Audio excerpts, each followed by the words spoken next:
दोस्तों आज हम जानेंगे बंदरगाह के बारे में। बंदरगाह जिसे हम सी पोर्ट भी कहते हैं, मतलब यह है कि जहां पानी वाले जहाजें आकर लगती हैं और वहां से सामान ढोती हैं, उसे बंदरगाह कहते हैं। देखिए, व्यापार करने के लिए किसी भी देश की पहली ज़रूरत बंदरगाह होती है, तो आज हम इसी के बारे में जानेंगे।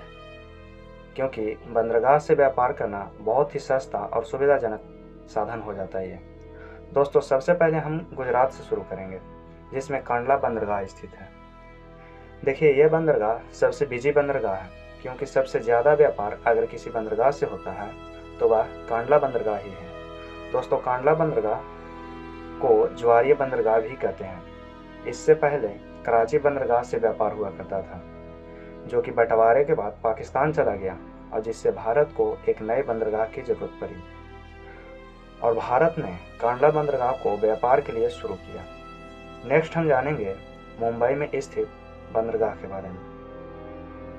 देखिए, मुंबई में दो बंदरगाह स्थित हो जाते हैं। एक है मुंबई बंदरगाह, जो कि सबसे बड़ा बंदरगाह है, और दूसरा नावा शिवा बंदरगाह है, जो बहुत ही आधुनिक बंदरगाह है।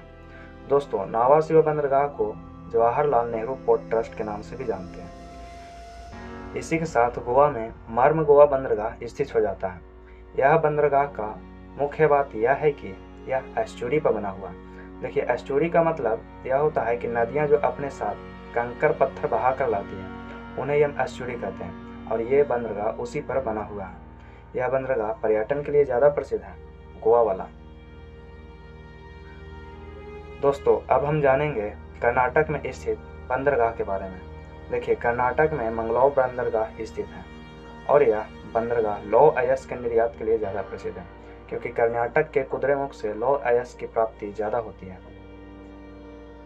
नेक्स्ट बंदरगाह है कोच्चि बंदरगाह, जो केरल राज्य में स्थित है और जिसे हम अरब सागर की रानी के नाम से भी जानते हैं। दोस्तों अगला बंदरगाह तमिलनाडु में स्थित बंदरगाह हो जाता है। तमिलनाडु में चेन्नई बंदरगाह स्थित है, जो कि सबसे पुराना बंदरगाह है। यह भारत का सबसे पुराना बंदरगाह है। और दूसरा एन्नौर बंदरगाह है, जो निगम आधारित है।